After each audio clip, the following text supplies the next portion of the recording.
OROMIA11.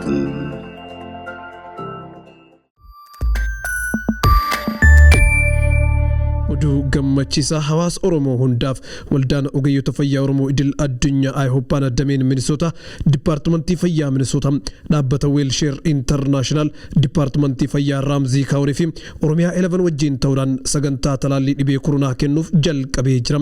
Talaalliin kun kan kennamu ijoollee umrii 5 irraa jalqabee hanga nama guddaatitti. Namoonni talaallii kanarraa fayyadamuu barbaadan hundi koottaatii fayyadama. Odeeffannoo dabalataa argachuu yoo barbaadan 952 807 1003 irratti bilbiluu ni dandeettu. Fayyaan qabeenya, fayyaan faaya. Waldaa ogeeyyota fayyaa Oromoo idil addunyaa ayhoppa damee Minnesota.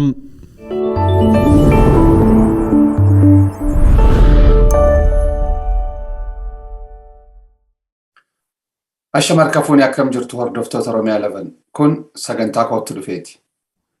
Koottu Dhufee keenya har'aa keessummaa kanaan durallee qabanneetiin isinii dhihaataatiin turre Aliyyi Galatoo Aanotaa qabannee dhufneerra.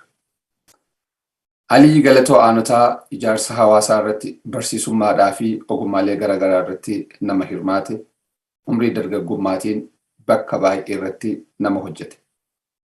Alii wajjin dhimmi mari'achuudhaa deemnu har'aa haaluma waliigalaa Oromootii fi gaafii biyya Itoophiyaa san keessatti dantaa Oromoon qabdu walumaa gala laaluudhaa deemna.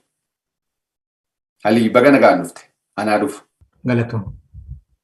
Dhimmoota Oromoon harkaa qabu taqara dabartellee ta'amma irra jirullee ta'e garee dhufuu deemullee waan waliigalaa laal.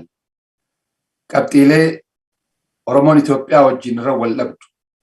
Oromoon ofumaa isaatiiyyuu irratti walii hin galle hoggansiisaa jechaa kiyya maal fa'aa akka ta'an laalla. Mee jalqaba Oromoon maal barbaada ka jedhurraa haa kaanu Aliyyi. Maal fedhiin Oromoo? Oromoon akka ilma namaatitti uuma ilmi namaa barbaadu barbaada. Tokko nagaa barbaada. Uummata nagaati. Kun ammoo qe'ee ofii irratti bulchuu barbaada. Ofiitiif bulchuu barbaada.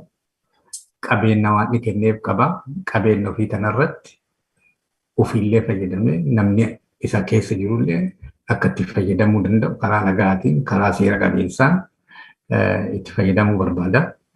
Karaa biraatiin akka nama akka saba tokkootitti aadaa qaba, ilaalcha ofii qaba, ilaalcha Oromoo jechuun. Waan kanneen mirga gayaa qabaateet aadaa ofii, namummaa ofii guddisuu barbaada. Kana godhuuf bulchiinsa ofii alagaa jalaa walaba ta'uu danda'u qaba. Alagaa jalaa walaba hin taane waan kanneen godhachuu hin danda'u.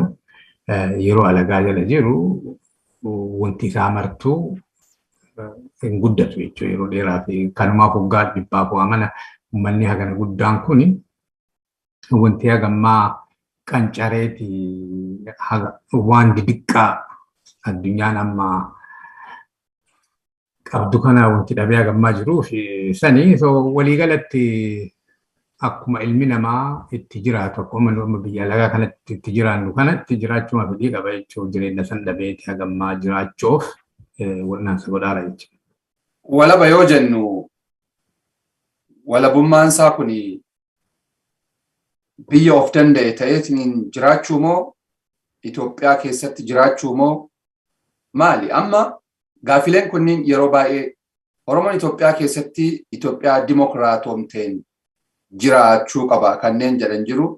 Lakki Oromoon walaba ta'ee biyya of danda'e ta'uu qaba kanneen jedhan jiru. Lakki Oromoon maalillee haa ta'u hiree murteeffannaa isumaa dhiheessuu qabna kanneen jedhan jiru. Haa ta'u hagaadhaa Oromoon kana barbaada jedhee murteessuudhaaf carraa hiree ofii murteeffachuun arganne. Maali wanni riisarchiidhaan lafa jirullee jiraachuu baatu? Kam keessaa biyyi Oromoon fedhu? Oromoon akkuma siinjee nagaa fedha.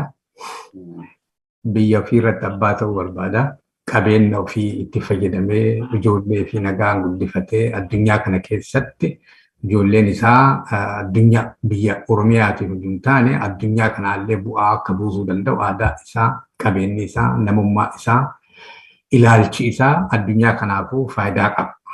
Kana barbaada. Wanti atamma jette kunneen hedduun isaa piroosesii akkamitti wanti kun ta'uu danda'a. Akkamitti Oromoon akka namaatitti nagaan jiraachuu danda'a.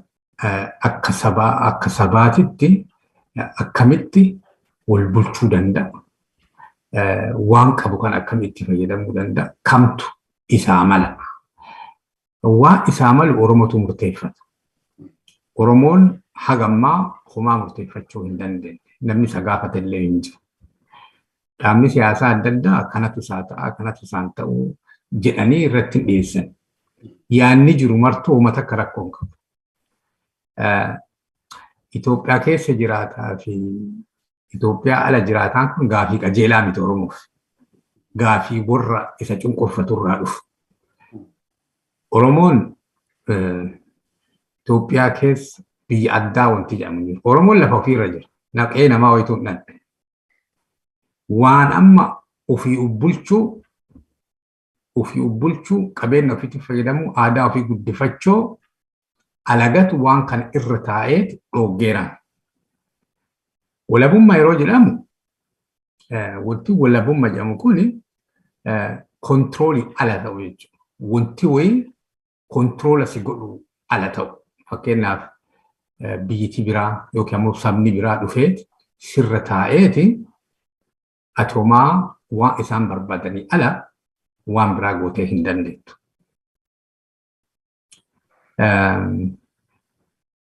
Bilisummaan ammoo mooruuf waa ati godhuu dandeettu. Namni biraallee sirra jiraatee bilisummaan qabda.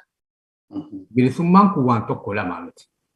Wantummaan agadhaa tureefu Oromoo keessa dhageettiin wanti hagammaa dhabameef yeroo baay'ee bilisummaa kana chirchaarotti yeroo deebiftu mirga amantii ta'uu danda'a. Mirga amantii kan keettiif bilisummaa amantii qabaachuu maltaa, bilisummaa dubbatiitii, bilisummaa bakka tokko kaatee bakka tokko dhaqiitii, bilisummaa baratiitii, bilisummaa jiraatiitii, bilisummaa adda addaati jira. Akkuma jiruu namaatiif bakka ati jirtuu fi dammaqii keetii fi haala kan kee irraa waan kanneen keessaa tokko lama osii kennan waan ati guddiftee tajamtu walabummaa sanirraa rakkattu. Supplier jechuun amma independence kuni we have to be the supplier.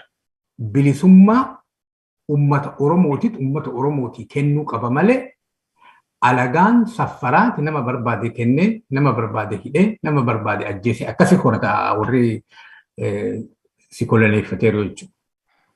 Warri kunniin amma koloneeffachuun kun yaada gara guddaa. Amma namni sababa biraa himata malee wantichi yaada. Yaadni kuni yaada warri sibbitu innaa maraa maal godha? Warra yaaduu danda'u argee ilaalee hin danda'u. Warra of danda'u. Kanaaf amma amantiin illee yoo jabaatte si jibban, qabeenyaa illee yoo jabaatte si jibban, beekumsaa yoo jabaatte si jibban, aadaa yoo jabaatte waan Oromoo waan jabaate hin danda'u warri bulchu. Kanaaf ammaal godheeraan abaa'oo miti jedhamni. Wantichin ati gaafa of dandeetti nama Oromoo biraa akka of danda'u godhaatta gaafa of danda'uu jalqabde nama jala teettee hin dandeettu. Kun amala ilma namaati. Kana warri midhaasee waan beekuuf jecha yeroo baay'ee akkati walabantaan yeroo jedhu ilma walabuma taateeyyuu akka yaaduu hin dandeenye irratti illee hojjetanii. Walaba duntaane bilisummaan qabaatta. Bilisa dun qabaanne ammoo walaba taatee hin dandeettu. Ibn yaadu warraas hin jedha. Kanaan maaltu Oromoo wayyaa? Beektaa wanti Oromoo kuni maal naa wayyaa, kitfoo wayyamoo, shaanaa wayyamoo ka'eetu yoo nyaanni jiraate. Wanti walabummaa wayyamoo Itoophiyaa keessa wayyamoo maali wayyamoo wanti ati waa filachuu dandeettu yoo bituu ka dandeettu waan sana. Oromoon bakki inni irra hojjechuu qabu yookaan bakki isa barbaachisu humna wayii ka waa ofii deeffateet, waa ofiirra abbaa ta'eet, fedhuu nama waliin jiraachuu, fedhuu hojii ofiitii jiraachuu murteessuu danda'u. Dandeettii murteessiitii san horachuu. Potenshaala ni qaba. Dandeettii san yoo horateen booda kanatu naaf mala, akkana bula, ebaluu golii akkana godha jedhee waan sanniin godhu. Hatta biyyuma kan keerrattu mariifuu kasi waamani yoo ati nama miidhuuf yookiin ammoo nama fayyaduu dandeetta inni ka bikkan ta'a yookaan maqaa kan keetu namni hin kaasu miliyoona 60 laateetu. Amma fakkeenyaaf haala amma jiruun waan walaba ta'uu qaba Oromoon jettan kanarratti yeroo ammaa kana Oromoon aangoo Itoophiyaa dhuunfatee Afrikaa fi gaanfa Afrikaayyuu bulchuu danda'a. Ilmaan abbaa gadaatu biyya bulchuu jira jedhama. Haala amma kana keessa jiru kana moo waan kanaan alaa feena jechuudha? Isaa kana difaanii godhuun guddisee barbaachisa. Amma rakkoon harkaan qabu guddaan tokko sardi paartiin qabu kan warraa qulqulleeffatu. Amma alagaan qaama walaba ta'e tokko ka Oromoo martuu dhugaa isaa irraa qulqulleeffachuu danda'u qabu. Ammatti kana si dhoogga wanti amma yeroo si garboomfatan kana si dhooggan jechuudha. Kanaaf maal inni abbaan gadaa yeroo jettu definishinii ansii kennu yookiin immoo kitaaba adda addaa irra barreeffamee lafa jiru. Immoo ka amma namni achi keessa mootummaan kaayeeru uffata aadaa isaa uffate. Amma wantichi baay'een amma eriyaa amma cyber security kana waan barsiisuuf waan amma fabrication jedhantu jira. Fabricationiin kuni wanti uuma isaan fakkaata. Akkuma isaanitti illee laagaa qabaa, uuma raasa waan san qaba. Nama konteentii isaa beeku utu waan isa adda baafachuu danda'a.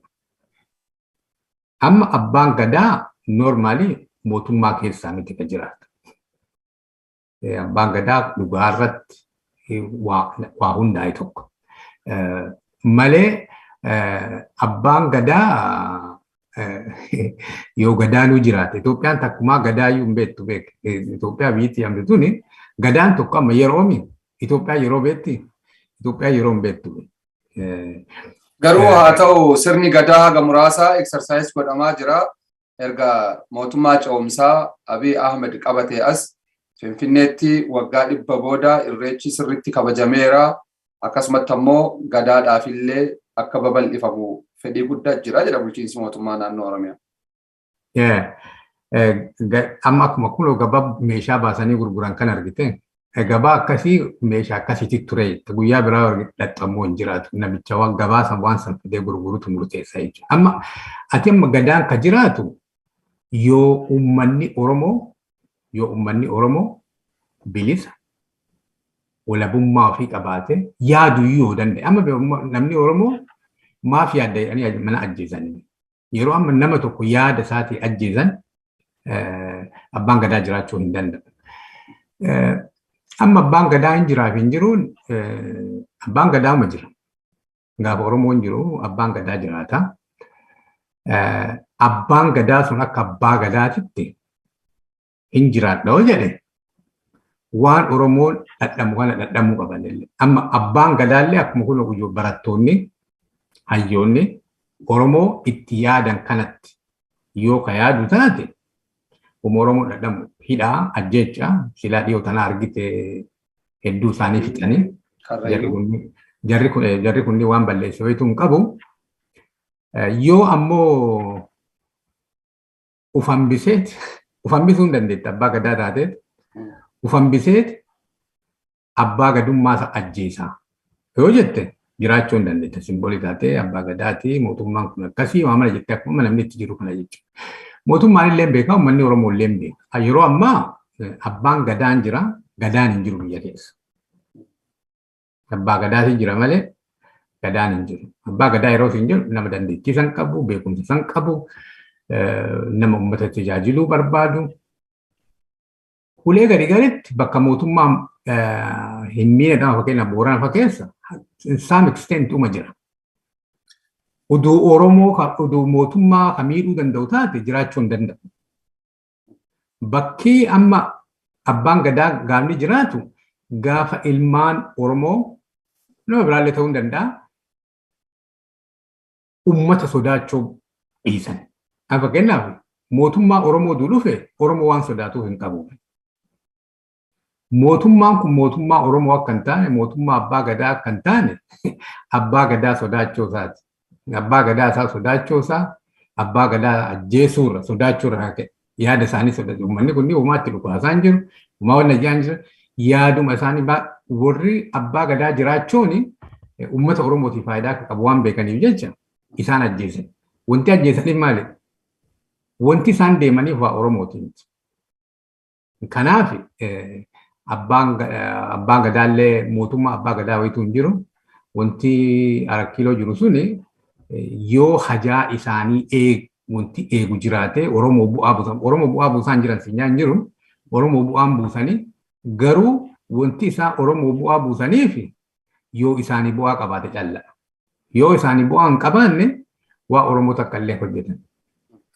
Fedhii Oromoo kaasnee kanarratti Oromoon walaba ta'ee jiraachuu mirga isaa akkasumas immoo biyya ofiin of bulchuu jettan. Biyya amma eenyutu bulchuu jira? Oromiyaa yoo fudhan. Oromoo miti. Amma rakkoon tokko sanii be. Nama miti be Oromoo hojii kun sirnya Oromootiif sirnya cunqursaa jechuun malee ilma Oromoo yeroo Haile Sillaasee illee turan hatta yeroo Minilik illee turanii be. Yeroo Dargii illee hedduu jeneraalota qabna, ministeerota qabna, waan adda addaa qabna. Yeroo Mallas illee akkasuma jeneraalota qabna, injineerota nama dhuunfaa Oromoo irraa ta'an jirru. Sirnya Oromoo irraa ta'a. Kasi cunqursaaru illee sirnya. Warrumaama bilisummaa kana keessa gatii guddaa kafalan qabsoo Oromoo kana keessatti cincaa guddaa godhantu be amma sisteema san deemee tajaajilaa laata. Amma namni wallaalarraa nama Oromoo ka mootummaa keessa jiru ka'a. Namichi mootummaa keessa jiru maal sii godhama? Maal sii godhalle? Kuma takka wanti wandoo difeensi hin qabu. Wanti ati lolaattuun sisteema. Sisteemni achi jiru suni uummata Oromoo balleessuuf ijaarameera. Waa Oromoo fayyadu maraa ajjeesu hojii isaa yoo isaa danda'an balleessu. Wanti kana godhuuf deemee waan Oromoo jedhu kana balleessuuf wal'aansa godhu. Kana yaalaniira waggaa 100 adanuma isaan kana godhanii namni dammaqaa hojjetaa qabsaayaa wareegamaa lafeetti cabsee dhiigatti jisseeti bakka amma naafas jirru kana ga'eera. Wantichi hin dhaabatu ittuma fufa sisteema uummanni baay'ee Oromoo callaa miti biyya san beeki namni martuu rakkuma san keessa jira. Bakka mootummaa uummataa oduu ta'e uummatan sodaatu. Mootummaa uummataa namni uummataa dalagaaru uummata waan sodaatuuf hin qabu. Mootummaan kun wanti uummata sodaatuuf mootummaa uummataati. Uummataa miti kasachi qaba. Kanaaf nama fixa, kanaaf nama ajjeesa, kanaaf nama saama, kanaaf nama dhageenyellee. Maaliif wanti inni dhaga'uuf illee hin jiru. Mootummaan kumaan dhaga'u. Mootummaan martinuu abbaa irree yoo giddisiiftee waan kan kee harka micciirtee harkaa buusuu ka dandeettu taate si waliin illee haasa haa xiqqaattuu haa guddattuu ati barbaaddu illee dalagaa jechuudha. Itoophiyaa fi Oromoon maal waliin? Itoophiyaa kanayyuu gariin Oromootu ijaaree jedhaa. Gariin ammoo lakki sirni Minilik impaayera kana Oromoo cabsee ijaaree saboota gama biraallee cabsee dirqisiisee Itoophiyaa ijaaree jedhaa. Gariin Itoophiyaan tuni teennumaayyuu eessarraa dhayinaadha. Itoophiyaa fi Oromoon maal waliin? Itoophiyaa amma Oromoon mataa qabu suni Itoophiyaa amma namni gariin addunyaan hin jaalattu tokkuma isaanii jiraannaa eessadhannaa ekonomii kana wayya jedhee Itoophiyaan namni Oromootii fi warri cunquufame yaadaaru suni Itoophiyaa tanaa miti. Itoophiyaan hagadhaa jirtu Itoophiyaa Oromoo balleessuun Oromoo jallaa miti warra biyya sanii mara dadhabsiisuun qabeenya isaaniitii miti ummatuma kana akka qabeenyaatti ittiin qotachuu akkuma maasaa fi irraa nyaachuutti warra laalu jechuudha. Warri kunneen saba tokko jallaa miti. Warra yaada akkasii qaban dabalata jechuudha. Oromoo keessaallee warra saba biraa keessaallee warri eenyummaa ofiirraa hajaa hin qabne ilma namaarraa hajaa hin qabne ufumaa fi ijoollee ofii jiraachisuuf warri fedhii qaban uuma argan mara warra gurguran lafa haa ta'u nama haa ta'u lubbuu namaa haa ta'u warra gurguruu irraa uummata rakkoo hin qabne fi ilmi namaa qixa nagaan jiraachuu qaba. Ijoollee ofii nagaan guddifatee barsiifatee jiraachuu qaba. Ollaa ofii waliin nagaan jiraachuu qaba. Jedhee uummata yaadu saba maraa keessa hin jira. Baay'inaan Oromoon akkasii yaada. Lolli yaada lamaan kana jiddu. Warra namni qixaa miti, warri gariini qabeenya kenna haga jiru nu gabbaruu qaba.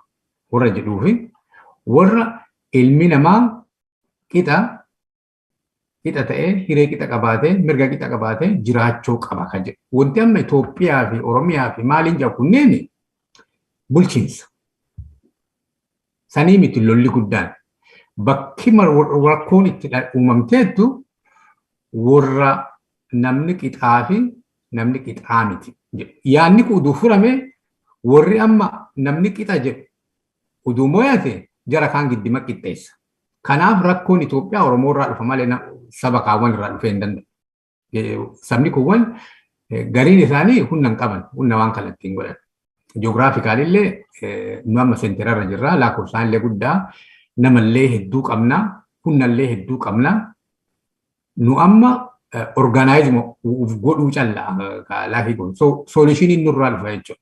Warri kuuwwan amma warri armaan dura nu bitaa ture yaanni isaanii namni marti qixaa ilaalcha jedhu qaban. Yookiin nu yaada isaanii fudhachuu. Amma biyya san keessa nageenyi bu'uufi dhugaa akkuma isin jettan waan nama mara qixa uumne isin dura uume isintu nama maraa taraa isinii harka kennanneerra isin akka barbaaddan nu godha kafeeta ajjeesa kafeetaan wadda jedha afaan illee ka barbaaddan nu barsiisa amantii illee kama isin barbaaddan nu kenna uffata illee akka isin barbaaddanii uffanna waa isin hojjettan hojjanna ijoollee akka isin jettanii guddifannaa hojjette rakkoon biyya sanii furame. Yoo ammoo lakki nu martinuu qixa jette ammoo qixa taatee loltee itti mul'isuu qabdu. Lolaan ta'ee, yaadaan ta'ee, qabeenyaan ta'ee maali waan silaa isaan itti hirkatteettu. Nama hirkattee kaatee bilisa baatee hin dandeettu. Warra simiidhuu hirkattee Itoophiyaa hirkattee Oromoon bilisa bahee hin danda'u. Maaliif Itoophiyaan kan jiraattu Oromoo dadhabsiisuun. Waan si dadhabsiisu tokko hirkatteeti nama jabaa taatee hin dandeettu. Waasii sissan adadumatti jabaattu waasii kenna akkuma amma hagadhaa itti taphataa ba'an jechuudha Oromoo. Kanaaf soolishiiniin Oromoo harka jira. Fedhuu waan jarri yaadaa kana fudhachuu hin dandeenyu waan kana deeffannee hin dandeenyu kan jedhu taate waan jarri jedhaa fudhachuu. Yookiin ammoo lakki namni qixaa isinillee namuma akka namaatitti lollee jabaannee wal ijaarree wal dhageennee waan ilmi namaa irraa barbaachisu amala ta'ee hojiin ta'ee lolaan ta'ee qabeenyaan ta'ee waan maraa isin malee jiraachuu hin dandeenna. Jettee gaafa murte gaafa garaa kutatte callaa beeka Itoophiyaan loluu dandeettu. Namni baay'een Itoophiyaa irraa garaa kutattee hin jiru. Suuta Itoophiyaan tun gara alamma diqqeen numarraa garaa irraa nuciteeti Itoophiyaa malee guddanne nu yaadaan. Kanaaf Itoophiyaa irraa homaa eeggannu. Itoophiyaatti illee aaru maaliif Itoophiyaan maal akka taate hin beeka. Itoophiyaan jireenya kiyyan barbaaddu. Itoophiyaan amma minilik ijaaretuun jireenya kiyyan barbaaddu. Yeroo Oromoon diqqoo jabaatu diqqoo waan ukutti afaan keessanillee qaaqaa jedhaa miidiyaa wayiillee nu banaa asitti illee maal jedhaa iskuula wayiillee mana fayyaa wayiillee maalii akka nama saree waa jala buusanii argiteen fakkii waan akkasii wayii godhatti Itoophiyaan. Garuu jabeenya kan kee barbaadu jabeenni kan kee dhumiinsa isaaniiti. Dhumiinsa yaada sanii jechuudha. Kanaaf uummanni Oromoo akkuma qabsoo jiru kana jabaatee bilisummaa ofii fidee rakkoo biyya sanillee ka furuu danda'u namni biraa furuu danda'a jedhee yaadu biyya sanitti yaada Oromoo qaama namni fiigaa isaan jala seenu kanaa miti. Rakkoo Itoophiyaa akka isaan warri jennu kun amma fakkeenyaa fi wanni ka'aatiin hin jiru Itoophiyaa ijaaruu kana keessatti fakkeenyaaf goobana daaceetu ka'aa fakkeenyaaf qabsoo qonnaan bultoota Baalee namni waraana duulchiseetiin lolaatiin hin ture jeneraal Jaagamaa Keelloo Oromoodha. Fincila aanolee calanqoo namni waraanee namni dura dhaabbate goobana daacee fa'aa dargii keessallee akkasuma wayyaanee keessallee akkasuma hatta illee yoo barbaachisaa ta'e namni waraana hoogganaa jiru jeneraal Biraanuu Juulaa fa'aa namni ammallee biyya bulchaa jiru Dr. Abiy Ahmed fa'aa so isaan warri jennuun kun een isaan warra kanaa fi isaan immoo maal wali isaa warri jennuun warra yaada Oromoo hin qabne. Oromoo ta'aniiti warra Oromummaa waan jedhan kana jechuudha. Namni ofii ajjeesu beektaa? Ofii Oromoo? An akkitti ilaalu akka amma namni nama tokko kanaa miti. Akka namni biraatu nama akka Oromoo nu beennu kana dhiisiti. Namni biraatu Amaarri tokko, Tigireen tokko an Oromoo jedhan Oromoo jalaa wanti badu wayitu hin jiru. Haalli inni Oromootti ta'u jira jedhanii akkas aadaan kenna. Malee Oromoo wanti ati taatu maaltu jirama? Maal sii godha Oromoo ta'uun? Rakkumaa mi'am? Ba'amaa Oromoo ta'uun yeroo ammaa yoo biyya keessa taate ajjeefamuufa, bilisummaaf horii baasuufa, iskuulaa ari'amuufa, mana fayyaatiin yaalamuufa kana maal godhuu himattamaa yoo nama faayidaaf deemu taate. Ammatti bee faayidaa hin qabu. Amma 2018 illee ta'e waan tokko malee Oromoo ta'uun yeroo ammaa rakko malee maal faayidaa maal sii qabama? Nama faayidaaf deemu taate. Garuu akka nama saba kana keessaa bahee tokkotti waan biraa himattee hin dandeettu. Yeroo adda addaa warri fakkeessu kunniin ulee tokko Oromoo himatan, bakka biraatti waan biraa himatan, bakka biraatti warri akkasiillee hin jira.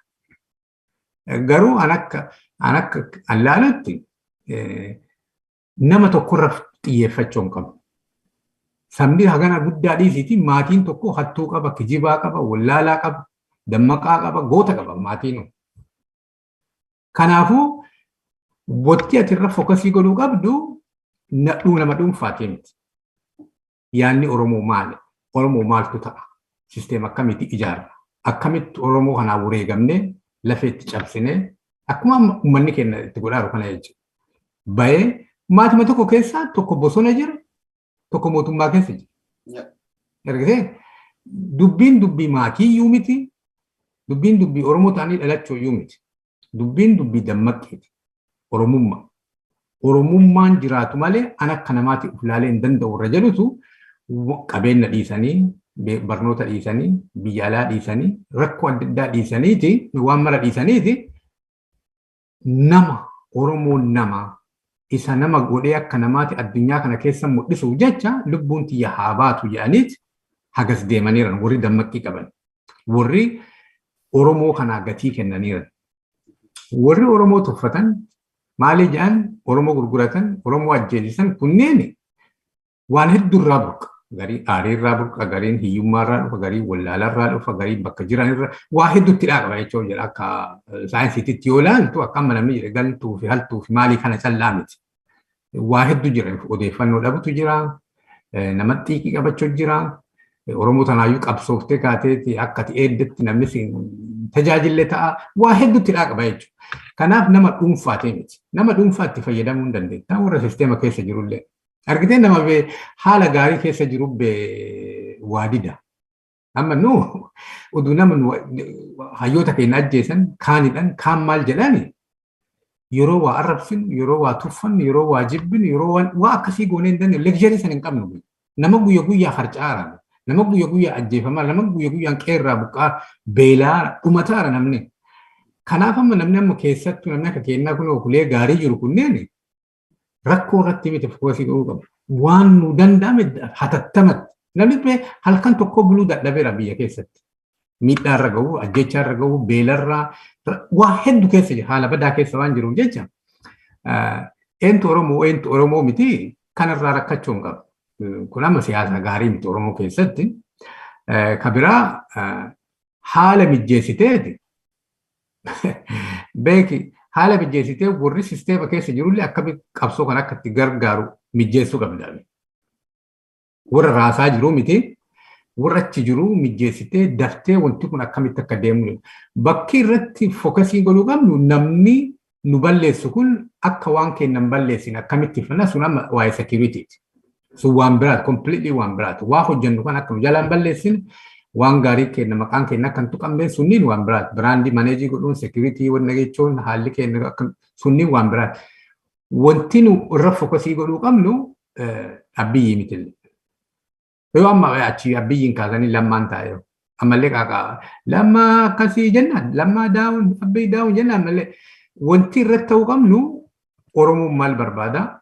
maaliif waan kanniin dhabeera maal hojjetaa hin jirrenu karaa kennaa ka hagammaa garbummaa jala turre ka yeroo adda addaa dubbiin teenna diqqoo duuba deebitu maal taaneeti ka jedhu assessmentii san gooteeti wanti Oromoo kun bakkaan ga'e sisteemni Oromoo wayii ijaaramee uummanni Oromootiif sabni biraallee Oromiyaa keessa jiruuf biyyattii san keessa jirullee haala itti fayyadamuu danda'u yaanni dhiyaatee yaanni bartuu dibeetii ta'eeti yaanni kun ummatichi akka murteessu argitee maal akka uummanni barbaadu namni bartuu yaada ofii dhiyeesse yaada hedduutu jira yaada kana dhiyeessee waa akka suuqiiti be siyaasaan biyya nagaa keessatti akkuma meeshaa suuqii keessa jiru yaada kan keen dhiyeeffatta faayidaa inni qabu Kasittolee keessaa bitatu.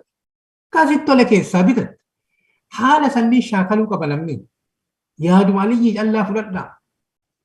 Ati diina, ati maaliif jajmentiittuu deemta yaada kan kee dhiyeeffachuu malee. Yaada kan kee Yaannummaan amma garaagarummaa qabu kuni fakkeenyaa fi adda bilisummaa Oromoo erga akka dhaabaatti hundaa'e waggaa 50 bilisummaa walabummaa Oromoo akkasumatti ammoo hiree murteeffannaa Oromoo mata dureeleen jedhan hedduminaan hin ka'an. KFO'n gara waggaa 30 Oromoo biyya Itoophiyaa keessatti biyya federaalaa keessatti Oromoon mirgi isaa kabajamee akkaataa haga isaatiin ofiin of bulchuu qaba ka jedhu qaba. OPDO'lleen waggaa 30 dura erga hundooyitee ODP'tti jijjiiramtee hadha bilisiginnaa taatee dhawaa ta'an wantoonni ka'u waa'ee Itoophiyaatiin wal hidhatu. Garuu immoo yeroo baay'ee dhaabbilee Oromoo kanniin keessatti garaagarummaan hammaataan wal dhiibbaan hammaataan dhufu. Wal dhiibbaan kun falaasama siyaasaa Oromoo hin fayyaduutti moo aangoodha. Maali wanni isaan wal dhiibaniif wanni amma raafama amma dhiyeenna kana dhufe kana hunda akkaataa biyyi kun itti taate jalqabni ka'ee gale Oromoo irraayi. Dhaabbilee Oromoo gidduutti wal dhiibbaan hammaataa dhufetu gara biraallee dhawaa ta'an ceheetiin biyyitu raafamuu eegalte. Maal garaagarummaa yaadaati moo aangoo wanni dhaabbilee gidduutti dhiibbaa fidaa jiru kun? Rakkoon biyya sanii rakkoo sisteema dhabiitiiti. Malee rakkoo amma siyaasaa maali amma bakka sisteemni hin jirretti daanyaan qajeelaan hin jiraatu. Jechuun amma biyya sanii namni aadama qabaaf nagaa waliin jiraata malee sisteemni hin jiru. Sisteemni dhugaa akkamiin murteessisan? Biyya san beekee yeroo namni bilisa baane jedhani abbaa kiyya ilaalee hiree kana keessa dhaqeeti. Amma mana hakimii fa dhaqee amma nama ijoollee mana hakimii geesseeti nama dhaabadhee ilaalaa ture mana hakimiititti. Ol seenee namni waggaa gaafatan. 30 jee namni wayii. Jennaan bakka hayaayii hun baqqaayya. Jechuun am diddama haa ta'u jennaan naagaluu jedhan irraa tureera sisteema akkanaa kan. Kaamma waggaa kan keellee amootan akka waan meeshaa bitaattuutti bee 30 irraa 20 deebisuu dandeettu. Amma biyya sisteema hin qabne keessatti integritiin hin jiru. Bakka integritiin hin jiru uummanni ijaaramee hin danda'u. Bakka amma aliyyi amma biyya sanitti fedhuu aliyyiin ta'a, fedhuu shaangisaa ta'a, uuma barbaade ta'uu danda'a jechuudha. Jechuun namni agar sofistikeeshinii hin qabu malee uuma barbaade ta'uu dandeetta biyya sanitti. Maqaa kan kee uuma barbaade nama si beekan malee amma biyya guddatte kana aadiin kan kee lafa jira. So waan biraa taatee hin dandeettu. Guyyaa dhalattee la bar sartifikeetiin sii baa, bar sartifikeetii sanitti irraa laasensii baafattaa, laasensii sanii maalii sanii irraa paaspoortii baafattaa, wanti ati waggaa ida'u maqaa kan kee maalii kan kee kijibuu dandeettu. Akka teessoo kan kee kijibuu hin dandeettu. Wanti martuu bakka irraa qulqulleeffata. Biyyattiin sun rakkoo isii rakkoo sisteemaati. Sisteemni ijaaramuu malee abbaan fedhe aangoo itti kennite namatti uf kennaattaa. Amma rakkoon biyya sanii sirnyatti miti kan uf kennitu. Amma abbii akkanumaan dhufee akkana akka ta'uu danda'e maaliif? Waan sisteemni hin jirre. Akka nama dhuunfaatti malee akka mootummaatti miti jecha akka deemu. Mootummaan hin jiru. Mootummaan hin jiru biyya sana. Jiraatee illee hin beeku. Ka jiru shifta. Shiftaa qawwee qabu ka waan barbaade waa adda addaa sii tolchee paarlama jedhee sii tolchee waa adda addaa waan biyyattii addunyaan qabdu sii tolchee waan san si mul'isa amma warreen paarlaamaa keessa jiran maal murteessuu danda'an takkuma waa murteessanii beekanii wanti isaan jedhan ta'a hin ta'u wanti isaan jedhan akka ta'uu danda'u yoo namichi qeesan abbaan qeesanii yoo inni barbaade jalla abbaan qeesanii namicha qawwee harkaa qaba kanaaf furmaanni biyya sanii qawwee namni martuu wanti inni haasa'uufi wanti inni akka furmaatatti argaa guddate qawwee nama hunda qabu sidhaanaa miqee keessatti illee amma gandaama Oromoon jirtu kanatti jaarsummaa jedhanii taa'anii nama araarsan malee dubbii namaa ilaalanii haqa namaa ilaalan malee bakka biraatiin bee gaasheefa qabdii bira biyyattiin gaashee baluu malee baluu qabeenya guddaa qabaatte gaashee siin jaan aangoo guddaa qabaatte gaashee siin jaan amma wanti amma sisteema akkasii keessatti akkami fairness waan nama faranjiin jettu kana justice maaliif kanneen keessaa dhufu wanti kunniin wanti amma mala murtiitittuu namni xiqqoo garaa laafee nama gariif dubbatuuf looyira ta'ee dubbatuuf aadaanni keessaa dhufeef amantiinni keessaa dhufeef isa influensii godha malee biyyattiin hin qabdu waan san. Amma Oromoon yeroo Haayila Sillaasee, yeroo Minilik, yeroo Dargii, yeroo Wayyaanee yookaan Nafxanyaa jedhaa yookaan immoo Wayyaanee himata. Har'a eenyuun himataa jira? Eenyuun warri qabsoo Oromoo geggeessaa jirra jedhu eenyu wajji qabsaa'u jira?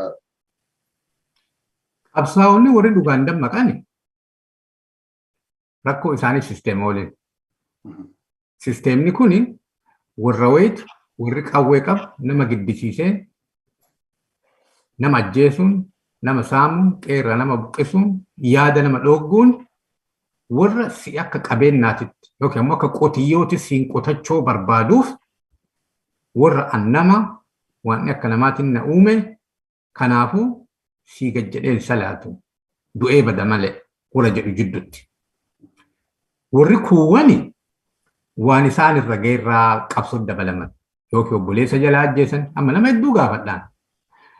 Namni hedduun bilisummaa fi miti qabsoo dabalamaatu.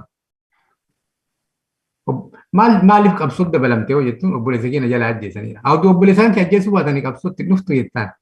Hojiin ari'an jedhe. Hojii akkasuma godhan jedhe. Qabeenya baatee hin qabsaa'u jecha. So technically inni bilisummaa barbaadeeti miti. Yeroo amma technically akka security yeroo ilaaltu waan gaaf duraa dhabde kana yoo mootummaan si deebise deebitee ati qabsoo keessaa. Nama deeggarda bilisoomee jira bara namni baay'een bilisoomee jira. Ka gaafa amma biyya dhaqee galee jettu kana. Maan bilisoomne ree? Gaafiin kan keessii deebi'ee jennaan bilisoomte ati. Amma bilisummaa wanti yommuu kun gaafii.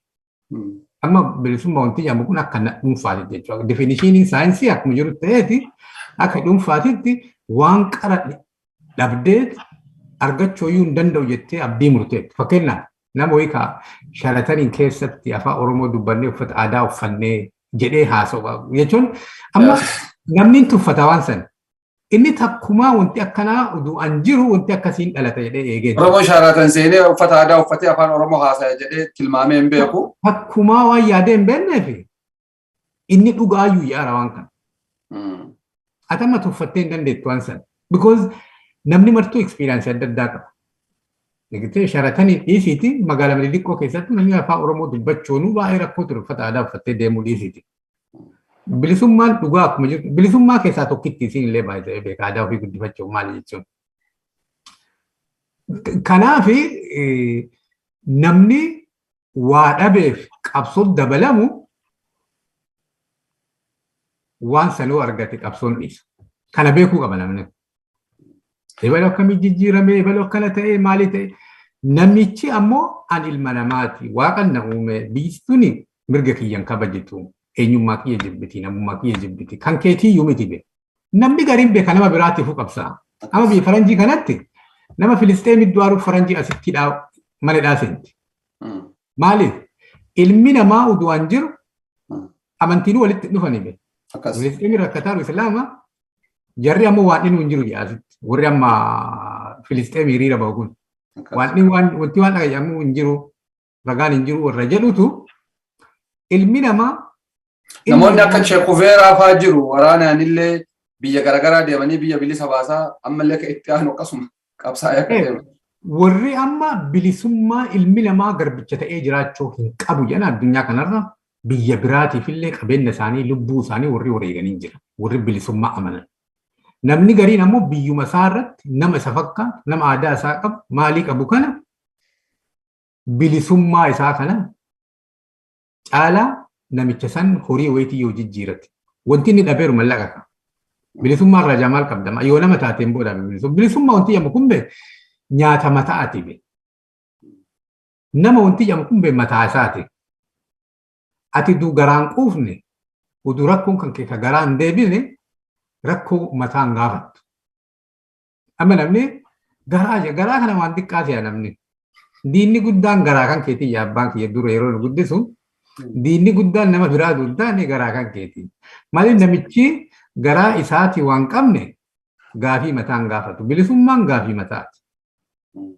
Gaafa kan nama taate, gaafa kan namaa yaaduu jalqabde, gaafa annama addunyaa tana keessa bakka mala afaan kiyya kun illee afaani, aadaan kiyya kun illee aadaa jiraachuu danda'a, namallee jiraachisuu danda'a, biyya tanaallee qooda kennuu danda'a, bulchuu danda'a jettee gaafa yaadde san gaafsan dharraata bilisummaa. Yookaan wanti ati bilisummaan barbaada jaattuuf yookiin hidhanii yookiin warra kan kee ajjeesanii, qeerraa si buqqisanii, warra ollaa keetii miidhaniiranii yookiin saayiba kan keetii kaachi deemaa waliin deemtee ta'a. So waa hedduu jechuuf siin jedha. So garaagarummaan isaa yoo namni bilisummaan nu barbaachisa jedha. Uummata Oromoo keessa baay'ate Oromoon bilisummaa ganama sana argata. Amma namni akkanuma alagaa himata malee waa amma himatiitii siin jedha. Namni bilisummaaf deemu eenyu nu himata. Namni bilisummaaf deemu eenyu nu himata. Mee amma walumaa gala dhaabbilee Oromoo gidduutti raafama guddaatu uumameetiin hin jira keessattuu waggoottan lamaan darban kana keessatti. Yoo xiqqaatee dhaabbileen durii gaafa namni hundi shubbisu san gara 10 illee gayanii dhaabbileen Oromoo eegasii dhawaataan dhufanii gara 3, 4, 5 waan hin caalle ta'anii adda durummaadhaan miseensota baay'ee illee hordoftoota baay'ee illee qabaataa turan. Adda bilisummaa Oromoo, Koongiresii Federaalistii Oromootii fi PP kan amma garuu wanni sun bakka hin jiru. Sochiin siyaasaa hundi danqamee namoonni baay'een ajjeefamaniiru, namoonni baay'een hidhamaniiru. Inni gama biraa ammoo keessattiyyuu biyyi suni nagaatti dhufaa jirti ka jedhu waraana hiikkachiisuun yaaliin taasifame suni ka caaluu waraanni of danda'ee gama biraatti kophatti bahee waraanni bilisummaa Oromoo yeroo ammaa kana naannolee hedduu keessa socho'uu jira. Kunillee waraana kana gidduutti Oromoo maddu'a nama biraati miti.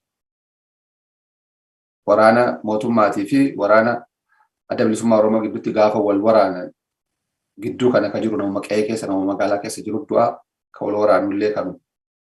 Maaltu fala haala Oromoon keessa jiru kana keessa? Akkamitti keessaa bahuu danda'a Oromoon as keessa? Kadiraa hubannoon dabaluu qaba. Siyaasaan Oromoo dhaaba hedduu dhaaba 10 jetta malee dhaabni Oromoo innaa maraa 3. Sadeen fee maal fa'a? Tokko warra yaada si garboonfatuu geegessu. Dhaaba akka OPDO jechuudha. Ilmaan Oromoo achi keessa jiran ni miti OPDOon kan sagantaa illee itti hojjedheera. OPDO wanti jedhamu kun yaada uummata Oromoo, uummanni Oromoo akka humnan qabaan, akka biyyan qabaan, akka inni of hin bulchin, akka aadaa isaan guddifne dadhabsiisuun uummata isaatiif qabeenya isaa fayyadamuun ijoollee ofii addunyaa kana keessatti akka gaarii jiraachisuuf yaada lafa kaayame warra waan san kaampaanii sanii hojjetu akka OPDO jechuudha. Warri kunniin yoomillee furmaanni isaan irraa siin dhufu. Yoomillee achi eeggachuu hin dandeettu. Kana jechuun ilmaa Oromoo achi keessa jiran irratti fayyadamuu sabboonotni achi keessa hin jiran. Namni sabboonaa ta'e dhaaba kana keessa hin jira akka seenee illee seenu. Warra achi keessa jiru kanneen gargaaruu hin dandeettu. Garuu dhaabni kun yoomillee furmaata siin ta'u dhaaba Oromootii miti. Garuu uummata Oromoo hedduu achi keessaa waan qabaniif qaxaranii uummata Oromoo achi keessaa waa hojjetaniif waan uummata Oromootiif furmaata qaban fakkaatan. Isaan kana ofirraa eeguu qabda. OPDO irraa warra alagaan qaxaree hojjechiisu irraa furmaanni Oromoo dhufu. Tokko.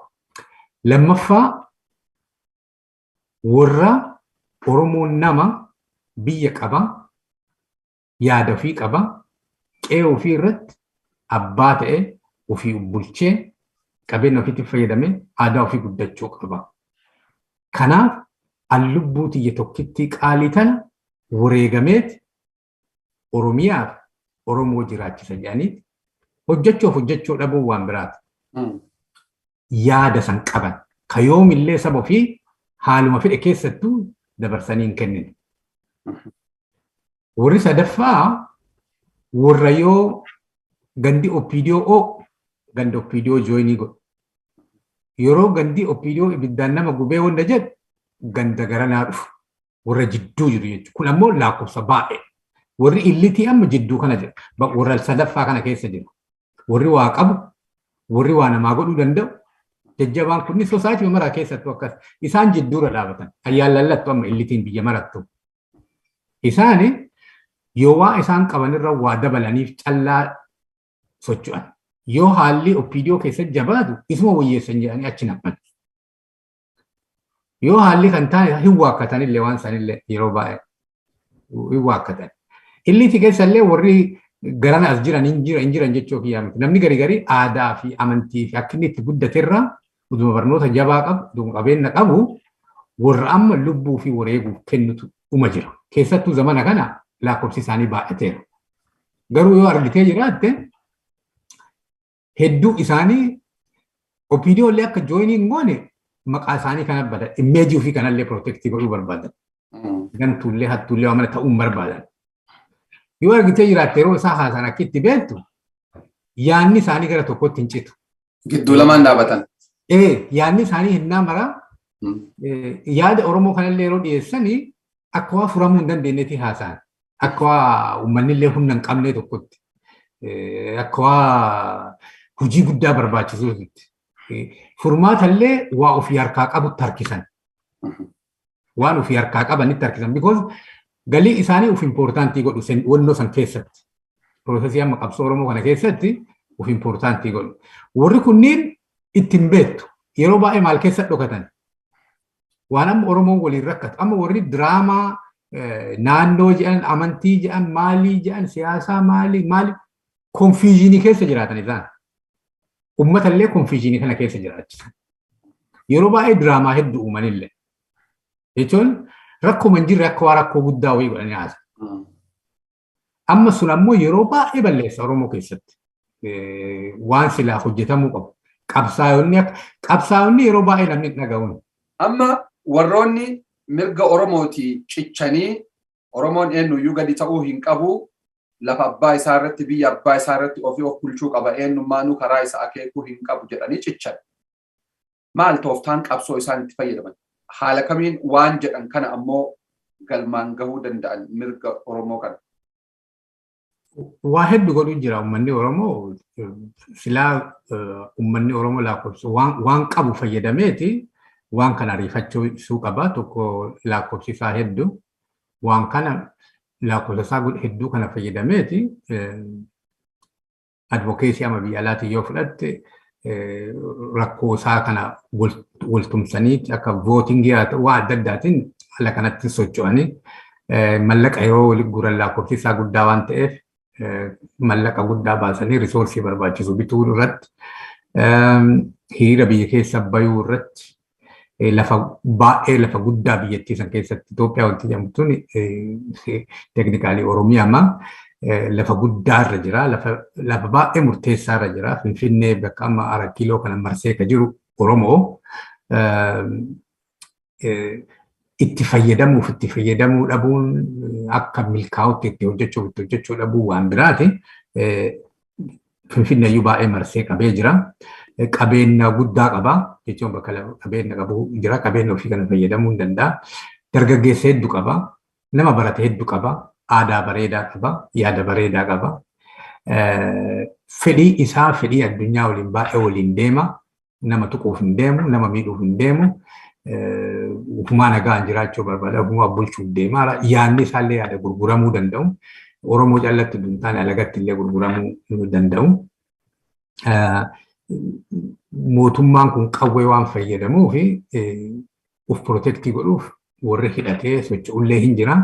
karaa biraatiin miidiyaan akkuma amma zingootan kanaan qabsoon kunillee amma awarenessii namni akka waa beeku godhuu, akka dammaqu godhuu, akka wal argu godhuu, akka wal baratu godhuu irratti isinillee warri miidiyaa irra hojjettanillee roolii guddaa taphataattanii waan biraa dhiisiti ujoollemaa kun amma Jeneraal Waaqoo guutuu jedhe ofillee bilisa baasuu dadhabne ijoollee itti guddifne ujoollemallee qabaattee ijoollee tantee afaan barsiiftee qabsoo kanaaf guddiftee addunyaa kana keessa facaatee akkasiin wanti Oromoo kun mul'atu, wanti Oromoo kun jiraatu, wanti Oromoo kanaaf akka qabsaan godhuunu lakkoofsan qabu deebi cheerchii amma fakkeenyaaf cheerchii ta'ee masgiida ta'ee waa Oromoo waa Oromoo akka mul'atu godhu masgiida Oromooti, cheerchii Oromooti, community Oromooti, ispoortii Oromooti, maalii Oromootiin kun maal ta'a yaadadha saggaa araarsaa yeroo iskuula fi PhD barreessaa ture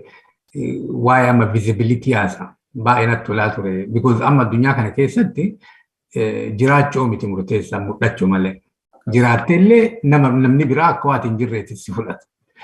Kanaaf uummanni Oromoo bakka jirutti akka inni mul'atu godhu aadaa isaa uffatee bahee hoteela banatee biizinasa banatee waan adda addaa godhee waan Oromoo kana dhiibaatuma jira jechuudha. Wallanni bilisummaa kuni directionii biizinasaan haa ta'uu, ka barnootaatiin haa ta'uu, ka qawween loluu haa ta'uu, ka aadaan loluu haa ta'uu, irreecha kana wargita addunyaa kana keessatti yeroo ala kana jalqabnu baay'ee nama diqqoon deemaa turre amma addunyaa kana keessatti babal'atee wanti Oromoo kun itti deemaa dhufa. Waan amma nu jalaa hanqatutti nu jalaa tursiisaarutu jira. Waan amma deemaa dhufan.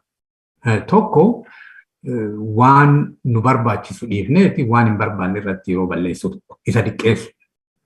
Lammaffaa waa hojjennu kana tiffachuu danda'u. Amma rakkoo san illee hin qabnu. Waan hojjennu kana tiffachuu. Ka biraa namni baay'een Oromoo qabsoo Oromoo tana akka gumaachu haala mijeessuun illee guddisee barbaachisa. Wanti qabsoof gargaaran hedduu.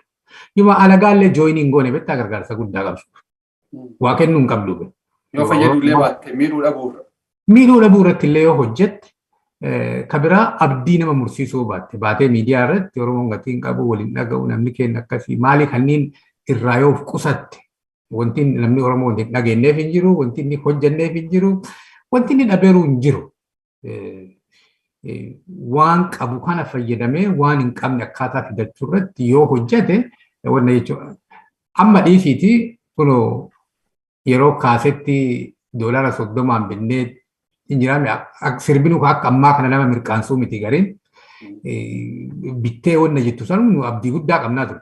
Maaliif dhugaa qabnaa, uummata guddaa qabnaa, uummata bareedaa yaada bareedaa qabnaa, haqa namaa tuquuf hin deemnu, lafa keenyarra jirra, nama waan godhaa jedhaan jirru, nama miina jedhaan jirru, qe'ee keenyarra bulchina jedhaarra, waan keenya ofii murteessina jedhaarra, qabeenya keenya aadaa keenya guddifnedha. Homaa waan guddaa wayitu gaafataa hin jirru. Gaafachuu iyyuu nurra hin turre. Hayya mana eenyutu nu barbaachisuu ture. So kanaaf beekumsa namaa dabalaa namni akka walii dhiyaatu akka walii obsu waan adda addaa wanti godhamuu danda'u jira amma Oromoo keessatti waan nu jala hanqate ilaalaat irra guuttataat waan kaawwan ammoo akkaataa inni milkaa'u irratti hojjechuu callaa miti. Duri namni gariin kun qabsoo kana goggoleeti abdii mureeti namicha wayii wanti Oromoo maal ta'ee inni xiqqoo nama abdii mureeru wal mormina. Wanti Oromoo nama sadii turee jedhe. Tokko kan lafa qotuu jedhe. Tokko kan lafa qotu, tokko waa inni qote kana kan biyyee itti dachaasu, tokko kan waa keessa billiqee keessa waa keessa dhaabuu jedhe. Warri lafa qotu warri biyyee itti dachaasu haga ammaa hojjetaara namicha billiqee dhaabu santu achii badeeti wanti Oromoo socho'uu didee. Ka boolla qotu illee qotaara kan biyyee itti dachaasee. Waan duucha ka qote san. Kun illee duuchaara kan mukatti dhaabu santu keessaa badeeti wanti Oromoo mul'achuu dide malee hojiin dhaabatee jiru qabsoon dhaabatee jiru. Haga namichi waatti dhaabu san inni waa'ee hoogganaarraa jechuu barbaadee na fakkaata. Yeroo sani hooggana jabeessuu beeki nama Oromoo kana nama siif wareegamu kana nama siif jedhee horii baasu kana nama siif jedhee yeroo ofii waan biraarraa qabee hiriira bahu kana isaa ulfinna kennitu malee wanti kan kee milkaa. Because jarri kunneen beewaati kafaluu didde kafalaaranii. Lubbuu sii kennan, horii sii kennan, yeroo sii kennan beekumsa sii kennan dadhabbii isaanii irra fokkasii godhuun qabdati waa isaan sii hojjetan irra fokkasii godhu because wanti ati barbaadattu waa isaan sii hojjetan kan kanaaf warra kanaa ulfinna kennaa yoo deemne warra hojjetu jechuudha warra waa adda addaa godhu kana yeroo haa ta'u mallaqaa ta'u lubbuu haa ta'u fedhee haa ta'u warra Oromoo irratti investii godhaaru kana yoo deeggarre namni baay'een Oromoo irratti investii godhaa yoo deeme wanti kenna bilisummaa dhiyaataa deema maaliif mootummaa jalaa yaasu qabsoon keenya guddaan tokko yoo kee Oromootu urgooftee abdii horattee jabaattee jette maal ta'a warri kun achi as naqa siin jedhee amma namni baay'een warra jidduu deemu siin jenne warri jidduu deemnaa maraa gabaasamtu oo'ituu laala isaan kanallee ayyaallallattu maal yaa arrabsuun qabu namni addunyaan akkasuma bulti namni gabama oo'ituu keessa oola yeroo baay'ee ati warra gabaa dhaaboo taate inda gabaa tanti akka namni dhufu godhuu irratti hojjechuu qabda malee akkamitti gabaa ebaluu gaaf duraa dhaxxeen jettuun yeroo as dhufu garuu meeshaa kan keetiif gatii kafaluu isarra jiru akka kafaluu irratti tolchuu fi qabda. Itti gurgurachuu qabda yaada kee. Yaada kan kee gatii itti daatee itti gurgurte waan feetee goote gabaan tanteetii miree gabaa tantee tana dhufanii akka bituu danda'an. Namicha amala isaarraa rakkachuu hin qabdu. Hattuu danda'a, rakkatee hattuu ta'uu danda'a, kijibaa ta'uu danda'a, kan nama ajjeesise ta'uu danda'a. Ati waan kan kee kan inni balleessuu danda'u jalaa dhoksitee waa isa gurgurachuu sirra jiru ammoo isa gurgurachuu yoo dandeetti callaa wanti kun ariifachuu danda'a. Yookaan ixaarii guddaa ta'a. Mee yaada gama bira dhumaatitti haa deebinu. Yaadni gama dhumaa rakkoo hammaataa keessa jira. Oromoon amma yeroo kanaan dura argee hin beekne keessa namoonni gurguddoon abbootiin gadaa isaa namoonni qaqqaaliinsaa akkuma salphaa ajjeefamanii akka ijoolleen qe'ee keessatti yoo bishaan jiisitu abalu jiisi jedhanii walii sababatan wahii ta'aatiin jira. Kana hunda keessaa bahuudhaaf namuu qabsootu barbaachisa. Qabsoon haguma fedhe qawweedhaan illee deemee dhumarratti diyaaloogii yookaan ammoo mariidha jedhama. Amma immoo mootummaan mariidha qopheessa kanaafuu waan jedhu wahii dubbataa. Marii kana keessatti immoo deebi'ee warroonni shororkeessaa ta'an irratti hin hirmaatan jedha. Xiqqoo waan wal fafaalleessuu illee mul'ata. Achi keessaa maal agarta? Oromoon rakkoo isaa hagamta akka furuufii danda'a mariin jedhamu kun. It depends. Ati hanni rakkoon kan kee furamu humna kan keetii irraa hidhaa qaba mootummaa irratti hidhaan qaba. Because it's a bargaining power. Mootummaan diyaaloogii barbaadeeti miti ka diyaaloogii qopheessu mootummaan martu. Gaafatiin qaba. National dialogue wanti yaamu biyyitii akka jirtutti afur deemuu hin dandeettu. Kanaafuu mootummaan martuu barbaadu warri keessattuu warri diktaatarii kunniin wanti isaan barbaadani attam goonee haala kana yoo fayyadamne warra nu mormu kanarraa nama hagawii achi as fudhanneeti humna horanneeti isaan dadhabsiifnee waggaa 2-3 takka itti fufneeti achiin booda humna godhanneeti jara kana moor dadhabsiisuu dandeenya akkanatti deemnee hin dandeenyu.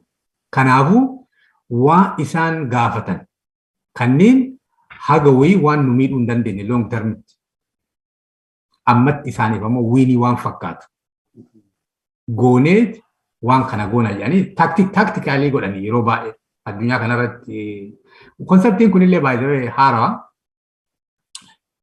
haafiin illee milkaa'u addunyaa kanarrattu naashinaal daayiloogiin kun cinaanuu hin milkaa'u 50% gadi kan milkaa'u. Wanti inni nuu bakka sadii jira. Bakka sadiinan kanattuu kufaa biyya adda addaatitti. Tokko eentu qooda irraa fudhataa irratti kufa. Eentu qooda irra fudhata irraa qonnoo isaa. Lammaffaa maandeetii maal qaba? Naashinaal daayiloogiin kun maal faa godhuu qaba? Yeroo baay'ee biitii kiraayisisii yeroo baay'ee lolaan booda namni wal dadhabee lolaan booda ta'a. Yeroo garii ammoo lola hamaa keessa jiraatanii lolli dhumachuu dideeti dhufa naashinaal daayiloogiin akkanaan hin dhufu. So maandeetiin naashinaal daayiloogiin kun maal ta'uu qaba? Yeroo baay'ee amma konstitushinii jijjiiruu dhufaa transitional government jira mootummaa ce'umsaa mootummaa ce'umsaa akkamitti ijaaramaa irra dhufaa warra mootummaa ce'umsaa ijaaru kan assaayinii godhuuf maandeetii qabaata biyya garigaritti eentu mootummaa ce'umsaa kana ta'a maandeetii akkamii qabaata humna akkamii qabaata kan jedhu kasadaffaa implementation isaati wanti kunuu difaayinii ta'ee maali isaa walii galanii wanti martuu ta'ee maandeetiin illee qajeela barreeffameet amma hojii oolchuu irratti illee feelii godha yeroo galee. So bakka sadiinnan kanatti uduma barbaadu yeroo garagarii mootummaan garagarii rakkoon biyya sanii hafuramuu barbaada dhabeetti. Keessaa galuu barbaadeetuma akka mootummaan maan fedhee callaaf illee hin ta'u yeroo garee. Wanti akka inni milkaa'u sagoosisu tokko has to be all inclusive. Warra siyaasaa callaa miti national dialoguing ka deemuun dargaggoota dabalataa civic organization ile waldaalee hawaasaa waa adda addaa dabalata haawwatii maali waan warra stakeholders warri dhimmi biyya sanii isaan laalu mara dabalata jechuudha. Tokko san ka lammaffaa isaa akka inni milkaa'u isa godhu ka hajaan achitti namni wal ga'eef sun hajaan namni martuu tiyyanaa furamti. Amma namni mootummaan aangoo fi dheereffachuu barbaada fata. Warri opposition illee kana keessa miseensa hedduu horata. Namni martuu hajaa ofiitiif dhufa baay'ee. Namni biyyaaf dhufu baay'ee miti beeku. Namni utuu amma namni waa biyyaaf lolu kunniin martuu biyya callaaf kan yaadu taate rakkoon hin jiru. Amma hajaa adda addaa kanatu hajaa waliin simanne.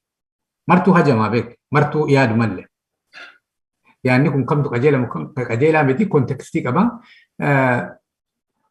Wanti kun ammoo international wannoo illee jedhama biyya alatti illee warri waan kana akka inni milkaa'uuf akka milkoofne dhoogullee jedhama horii fi jennu ta'ee. Qaamni sadaffaan. Qaamni sadaffaa jechuudha. Kabiraa legitimacy. Namni waan kana geegessu nama independent ta'e. Amanamummaa qabaachuu danda'u. Nama amanamummaa qabu. Nama waa garri lachuu akka nama wannoo ofitti ilaalu. Gara maraayyuu kan dhaabanne nama biyyaaf dhaabatu tokko yoo dhinjaame waan akkasii tilaa qabaa kabiraa risoorsii illee baay'ee murteessaa taayim fireemii isaallee amma wanti garee expire yeroo garii waggaa tokko waggaa lamaaf deema wantichi. Kan Itoophiyaa waggaa sadiif jedhamu. Yeroo garii torbaanuma 5 jaatti illee dhumata. Maandeetii isaa diqqaa ta'e amma ka keenyaa ilaalte namni election irra wal fixee waliin bu'ee maandeetii uuma san irra fokkasii godhaa ture rakkoo biraan turre. Amma ka Itoophiyaa kun biyya irratti walii galanii jiran. Bulchiinsa irra walii galanii jiran. Konstituushinii irra walii galanii jiran. Eentu mishaaf eentu badaa irra walii galanii jiran. Seenaa irratti walii galanii jiran. Waa hedduu wanti irra walii galanii jiran. Amma dhugamaanuu namni martuu irra walii galee isaa furuu nu salphaa miti. Namni martuu warri amma walafoo dhaabatu kun irratti walii galee. Fedhii isaaniiyyuu waan kanarra walii gallaa biyyi tun karaa nagaa haa deemtu illee duyyaani waan kana furuun salphaa miti. Because wanti kun ka furamuu danda'u yoo hajaan nama biyya sanii keessa jiru haga wayii furamuu danda'e. Wanti koorii ta'e. Rakkoon kun waa akkuma itti fufuuf jira. Kanaaf mootummaan ammaa kun mootummaa dhugamaan rakkoo kunaa furamuuf national dialogue waa maala jedhee yaadde amala isaaniirra. Maaliif yaadni isaanii mootummaan kun mootummaa namni martuu waan mara fuudhee itti kenne cubbuu mara irraa miicanii waa isaan qala balleessan mara irraa dhiqanii waan qabsaa'onni wareegamoonni maqaa silaa qabsaa'otaa kennamu isarra jiru isaan irraa fuudhanii abbaa gadaa jedhanii itti uwwisanii akka eenyullee waa isaanii badaan dubbanne gandamaratti nama ukkaamsanii kun amma beektaa akka kun jaannataa godhaniif jara. Jarumatu warra jaannatan beenne ta'eeti wanna deebi'e malee waan maraa been tolchaniif warra kanaa uummata akka waan isaan hin dalanne kennaniif warra waan san kennaniif waan san mara balleesse warra taa'ee nama waliin haasa'u jedhee nama 100,000 200,000 ajjeesuu waggaa tokkotti fixu ikonomii biiliyoona meeqaa daameejii godhu maatii nama meeqaa haadha abbaa malee godhu obboleessa meeqa ficcisiise ka kanaa uummata akka ittiin fakkaanne dubartii yeroo gudaadan yeroo maal jedhan uummata akka ittiin fakkaanne ka kijibuu uummata akka hin saalfanne jechuun amma namni been qaanaa biyya sanitti jechuun kijiba guddaa akkanaa kan irra deddeebi'aan kijibdu beektaa biyya sanitti. Garuu amma noormaalii biyya ta'e san keessatti waan akka rakkoo biyyaa. Akka dippiloomaatoonni nu ifattuu ga'ee jira. Jarri amma akka isaatti ilaalanii gatii rakasaanii hajaa ofii eessisu dippiloomaasiin faranjii. Amma namni dippiloomaasii faranjii kana ija ofiitiin waan laaluun malee ija kennan nama ajjeesu kanarraa waan isaan yaaddaan se'a namni kenna. Warri poolitikaa nama duurraa ajaan qabu. Akka nama dhuunfaatii warri yaaduma sii gadduma jira. Siyaasaa isaanii gatii rakasaan yeroo dheeraaf hajaa isaanii akkamitti eegama. Uduu amma olterneetiiviin gaariin abiyyiin caalaa ammatti dhufee qophaa'ee akka mootummaatiin jiraate jarri qaata abiyyiin baasan. Qaata. Waan lamni itti jiru hin beekani. Dirooniin akkana godhee maali waa harkaa qabdu kana cuftuu saatalaayitii hojjeta. Wanti isaan jalaa dhokate takka illee hin jiru. Isaan innaa maraa waan rakasaa barbaadan. Gatii rakasaan fedhii uummata Ameerikaa yookaan fedhii uummata Awurooppaa jiruu uummata isaanii akkamitti akka laafa jiraachisu. Akka riisoorsiitiin nu ilaalanii beesan akka namaatitti miti. Akkas. Gabaadha waan nurraa bitatan fedhan. Riisoorsi. Maaliyoon nama silaa akkaanii waa sirraa bitatan isaan si'uu siin qotachuu barbaadanii baduu danda'an. Booluma warqii keessaa qotan wayiiti. Waan akkasii barbaadanii ammoo akka nama optimistii akka rakkoon hin furama jedhee amanuu tokkotti bakka amma jirurraa hatta mootummaanuu qopheesse. Amma nama mara inklusiivii miti mootummaanuu qopheessee akka daayilogii iyyuu godhe nama gooti abdii waa horuufi bakka amma jirurraa diqqoo afur siqaasin jedha. Udurraayyuu wama kanaa aduu shaakalee namni nu walumaanuu taa'ee haasa'u kanaa aduu shaakalee duwwaa irra isumaa wayya malee akka amma namni daayilogii wanti kunniin furamaa mootummaan kun rakkoo kana furuuf haasaaraan suni akka ragaati jirutti dhugaa miti sanbaa'ee irra waa irraa eegan hin qabani. Haa ta'u warri amma lolaaru kunniin dhiibee cinqee yoo jedhe warra isaa waliin jiru kanallee waan giddisiisuu danda'uu fi hiree guddaa uumuu hin danda'an. Haa ta'u gara dhumaatitti dhufna. Tariitii yeroo biraa walitti deebinee qabxiileen kaasnuu marimmaan biyyaalessaatu addunyaa irratti muuxannoolee akkamii qabaa mariileen biyyaalessaa shiraan xaxaman kufaatiin isaan fidan hegaree irratti biyyatti maal uumaa marimmaan biyyaalessaa kunuu naashinaal diyaaloog jedhanii rikoonsileeshin jedhanii akkasuma transitional justice jedhanii wantoota irratti wal dhaban kanniin irratti akkaataa hawaasni walitti fayyuu danda'u irratti waan baay'ee lafa kaahamutu jira. Wal fakkeenyaa fi garaagarummaan isaanii maalii akka Itoophiyaattis akka Oromoottis isa kamtu immoo sirriidha. Oromoon as keessaa qooda fudhachuun hin barbaachisa moo hin barbaachisu yoom fudhadha jedhee maal godhaa yoom fudhadhu jedhee maal godhaa walitti deebineetiniin isaan kanniin irratti bal'inaan haaso'ina. Hadda yeroo qabnu wajjin kanuma irratti dhaabuudhaaf dhimmoota haga ammaa kaasne irratti waan irra darbamuu hin qabu akka dhaamsaatti illee jettu yoo qabaatte carraa dhumaa sii haa kennuuti. Fayyaa ta'anii wanti ani yeroo baay'ee haasa'u tokko Oromooni akka sabaatitti dhaabateet naashinaal intrest waan jedhu ajandaa ofii setii godhuu qaba. Uma fedhe keessattuu qoodoo fudhate umaa waan dhabu wayituu hin qabu Oromoon. Akka sabaatii yoo dhaabate rakkinni uummanni hagana ga'u kun nama hirkachuu hin qabu. Yaada ofii qabaachuu qaba. Yaadni isaa kuni yaada biyyattii sanillee ta'uu danda'u akka sabaatii yoo dhaabate. Kanaaf uummanni Oromoo ajandaa ofii setii godhe akka salphaa wal dhagaa. Yoo nama biraatti ergate innaa maraa wal lola. Maaliif warra kaanitti hirkatin ja'a kunillee kaanitti hirkatin ja'a atillee hirkatte anillee hirkadheera hin jiraame. Kun ammoo maal godhaa uummata badhaa garatti hirkatu dhoowwa. Kanaaf Oromoo yeroo baay'ee paartii barbaade keessallee haa jiraatu, biyyoo keessallee haa jiraatu, bakka biraallee haa jiraatu. Poolitikaa isaa caalaa Oromummaa isaa sanii yoo yaade gaarii. Because national interest in jiran eessallee jiraattee kabajaan qaba. Opiidiyoo keessatti illee kamindaa kan kee dabalu yoo ijoolleen bosona jirtu jabaatte. Maaliif achi hin dabalu beeku. Maaliif hin barbaachiftu achitti? Achittuu jiruun si hammatti yoo ijoolleen bosonaan jabaanne mindaan kee hin dabalamu dhiisii achiyyuu ari'amta. Maaliif jara dadhabsiisuuf achi jirta malee yoo jarri hin jiraanne maa hojii maal qabdama? Hojii hin qabdu. Kanaafuu akka sabaatitti wal dagachuun qabu. Namni martuu wal gargaara. Warri bosonaa jabaachuun OPDO gargaara. Maaliif isaan onnee laphee dhaasanii haasa'uu hiree argatan.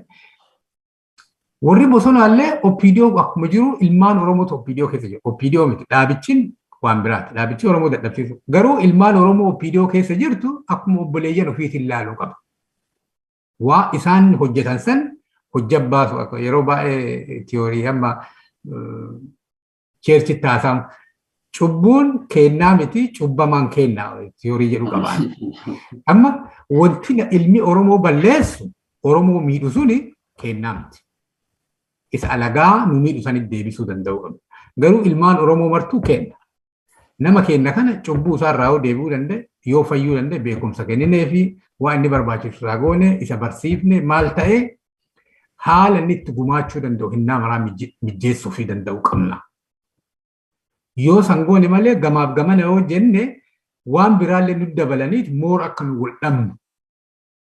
Ilmaan abbaa tokkooti eessallee haa jiraannu dammaqii adda addaa qabna. Fedhiin keenya akka sabaatitti kabajamna. Yoo Oromoon bilisa baate OPDO keessa jirullee bilisa ta'a, kan OLF keessa jirullee, kan bakka biraa jirullee kan bilisa ba'uu danda'u yoo akka sabaatitti bilisa baane waan ta'eef jecha nu martinuu akka sabaatitti ummata wayyaa qabu tokko, ummata biyya qabu tokko, ummata ofii bulchuu danda'u tokko, ummata waan barbaade filatee jiraachuu danda'u tokko akka godhuu dandeenyutti bakka jirrutti kabajaan akka walii hojjechuu dandeenyu irratti yoo goone baay'ee gaarii yoo OPDO illee isin jibbisiise gara bosona akka seenuu dandeettan warri bosonatti illee wanti isin hammaatee achi jiraachuu danda'an bakka deebitanii OPDO keessa boqachuu dandeettan hin jiraami tiraanzishiniin sunniin akka sarkilii godhuu dandeettu. Yoo bakka tokko si jabaate bakka tokko dhatte uduu Oromummaa gadi dhiibne jechuufi fayyaa ta'e kan walitti deebinaa murtaa. Alii ulfaadhu galatoomii egaa gaafiif deebiin waliin taasifte dhimmoota keessatti iyyuu waa'immaan qabsommaan gaafimmaan Oromoo maali jedhu dhimmoota akkanaa kan irratti bal'inaan irra deddeebineetiniin kaasnaa ulfaadhu galatoomii bulii horii fayyaa ta'e siin jenna. Fayyaa ta'e. Egaan hordoftoota OROMIA11 sagantaan keenya kootti dhufee Alii Galatoo wajjin keessaa gaafilee Oromootii fi Oromoon maal barbaada? Waan barbaadu immoo akkamiin argata jenneetiniin kaasne irratti turtiin taasifne kanadhaa kanumaan goolabameetiniin jira. Dhimma biraatiin yeroo biraa hanga walitti deebinee wal agarrutti ulfaadhaa galatoomaa bulaa horaa fayyaa ta'a. oduu gammachiisaa hawaasa Oromoo hundaaf waldaan ogeeyyota fayyaa Oromoo idil addunyaa ayhoppaan addameen Minisoota dipaartimentii fayyaa Minisoota dhaabbata Weelsheer Internaashinaal dipaartimentii fayyaa Raamzii Kaawurii fi OROMIA11 wajjin ta'uudhaan sagantaa talaallii dhibee koronaa kennuuf jalqabee jira. Talaalliin kun kan kennamu ijoollee umrii 5 irraa jalqabee hanga nama guddaatitti. Namoonni talaallii kanarraa fayyadamuu barbaadan hundi koottaatii fayyadama. Odeeffannoo dabalataa argachuu yoo barbaadan 952 807 1003 irratti bilbiluu ni dandeettu. Fayyaan qabeenya, fayyaan faaya. Waldaa ogeeyyota fayyaa Oromoo idil addunyaa ayhoppa damee Minisoota.